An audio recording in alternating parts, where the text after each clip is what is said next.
Installing the lid lock for the Packout Organizer is fairly straightforward. All you'll need is a drill with an 1/8 inch or smaller bit for a number 6 screw that's included, and a screwdriver with a number 2 Robertson.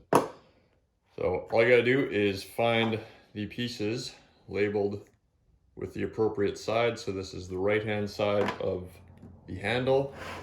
We will use the top piece as a template, so just place that against the case in line with the end of the handle and pre-drill that hole.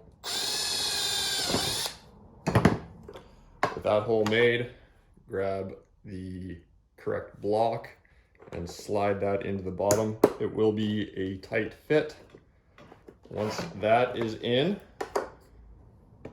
use the screw provided, and with a screwdriver, as to not strip out the plastic, put that down so it is snug.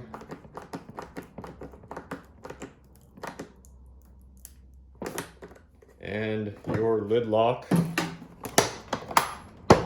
is complete. Keep it on the side for extra security, and you're good to go.